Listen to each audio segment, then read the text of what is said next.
Stakeholder. It's a word that's thrown around in the latest and greatest policies and letters from leadership, but like, what does it mean? We're told it's powerful, but if you think for just a moment, what does it mean to you? Take 10 seconds and think of your top 3 stakeholders, with number 1 being your most important. Look at this, think time. Number 1 being most important. Now, I know that the word feedback elicits some anxiety in us, so let's just take a deep breath really quickly and just think about who gives us feedback? What does that look like? What does it feel like? What does it sound like? Where does it happen? How often does it happen? You know the drill. Take 10 seconds and think about who gives you that feedback. With number 1 being the one that gives you the feedback the most often. Who is that? Who is that? Now compare those lists. And I'd be willing to bet my little meager yearly salary as a teacher that those 2 top, either the stakeholder and your person that gives you the most feedback, don't match. Do they? Nope. Now we say we do this for the children. What if our most important stakeholders, which are our children, gave us the most amount of feedback to improve our instruction? Well, You heard me right. Students telling us how to improve our instruction, right?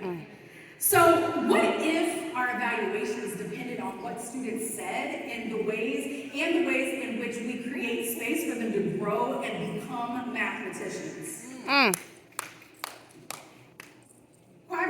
Institute did a study where they surveyed 66,000 students, and 73% of that 66,000 were white, and only 46% of those white students felt like they were heard in schools. I wonder what the percent would be if we looked at the black and brown students.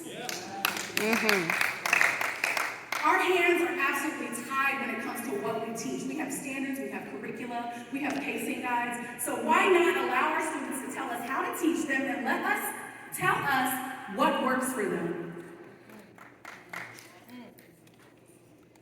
Why are students not our biggest feedback givers? Right? They are the ones that will observe us way more than any admin ever could. So let's think about this. Think about that hardest student that you have in your rooms. The student that is the hardest to reach.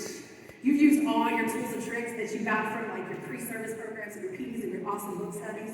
But I just want to know, when is the last time you sat next to that student, got down with them, got cozy, and asked, how am I doing? How are you doing? Am I doing what I need to do to make you feel comfortable in this space and feel like you belong? yes. So teachers, would you be willing to make student feedback a part of your evaluation? And I'm not talking about like a blanket survey where some students, usually the students that love you, answer. I'm talking about real, authentic, Yes. feedback, right? They're going to give it to you straight from the ones that either help or harm in our spaces, our students. Are you willing? Come on, slides. Okay. And I hear you now. Watson, what do students know about good pedagogy and curriculum? And I want to push you and I want to ask, what don't they know?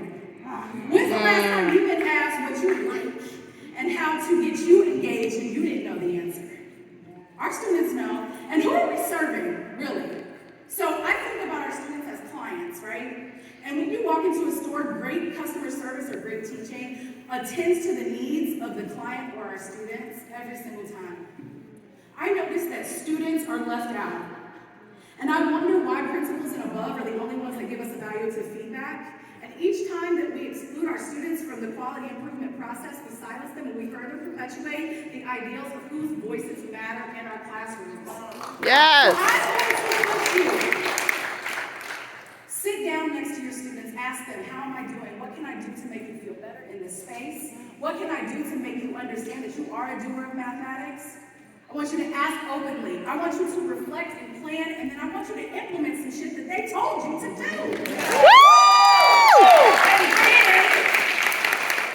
then communicate it to them and say, this is because of you. And as you sit and you think and you plan for the next day, before you hit save on that little lesson plan that you put together, I want you to ask yourself, what would the students say?